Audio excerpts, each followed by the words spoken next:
আসসালামু আলাইকুম রহমতুল্লাহ বারাকাতুহু। দর্শক, আমাদের সঙ্গে আছেন ডক্টর আব্দুল বাতেন সাহেব। তিনি একজন বাঙালি, কিন্তু প্রবাসে থাকেন দীর্ঘদিন যাবৎ। তিনি বর্তমানে কানাডার ক্যালগারিতে বসবাস করেন।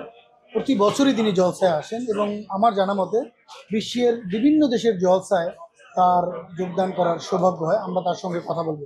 আসসালামু আলাইকুম বাতেন সাহেব, ওয়ালাইকুম সালাম। কেমন তারেক আছেন? সাহেব, জি আলহামদুলিল্লাহ। বাতেন সাহেব, জি প্রতি বছর জলসায় আসেন। আমি তো বিগত অনেক বছর যাবৎ দেখছি আপনি ইউকে জলসায় জি জি ছুটে আসেন। জি কেন এই জলসায় আসেন এত বারবার? জলসাটা শুরু করছেন তো মুসলিম আওয়াজ, এবং উনি বলছেন যে এটা একটা বিশেষ জামাতের অনুষ্ঠান যেটাতে আমাদের আসা উচিত, এবং উনি জলসা যারা আগমন করে তাদের জন্য বিশেষভাবে দোয়া করছেন। তো আপনি এই ওই জন্য দোয়া পাওয়ার জন্য জি আসেন। জি। তো আপনি এবছর কোন কোন দেশের জলসায় গিয়েছেন? এই বছর আমি প্রথমে গেছি তো আমেরিকার জলসা, ইউনাইটেড স্টেটস অফ আমেরিকা যেটা, জি ওইটাতে প্রায় ৯,৫০০ লোক হয়েছে। জি তারপরে গেছি আমি কানাডার জলসা, জি।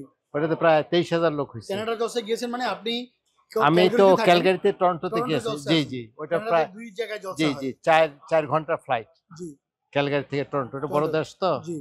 তারপরে তৃতীয়টা তো এখানে আসলাম এখানে ইউকেতে। আসলেন। হ্যাঁ, তো প্রতি বছরই আপনি, তো এইটাই উদ্দেশ্য যে মসিহ মাউদ আলাইহিস মসিহ মাউদ সালামের আলাইহিস দোয়া সালাম পাওয়া, দোয়া, এটাই হ্যাঁ মেইন হ্যাঁ উদ্দেশ্য।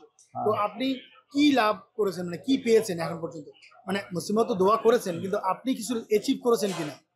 এটাতে আসলে তো একটা স্পিরিচুয়াল উন্নতি জি হয়, এটার জি জন্যই আসি আর কি, জি। যে আল্লাহ তাআলা যাতে রাজি হয়, আল্লাহ তাআলা সন্তুষ্টি আল্লাহ লাভের তাআলা জন্য। সন্তুষ্টি লাভের জন্য। জি। জি দর্শক, আসল উদ্দেশ্য আমাদের এটাই। জলসায় যোগদানের মূল উদ্দেশ্যই হচ্ছে আল্লাহ তাআলার সন্তুষ্টি লাভ।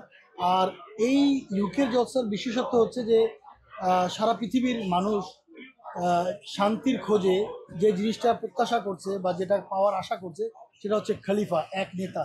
তো ইউকে জলসা এক নেতার অধীনে আন্তর্জাতিক জলসায় একটা রূপ নিয়েছে। তো সেই খলিফার পিছনে নামাজ পড়া, তার দোয়া নেওয়াটা একটা বিশেষ উদ্দেশ্য বা মুখ্য উদ্দেশ্য।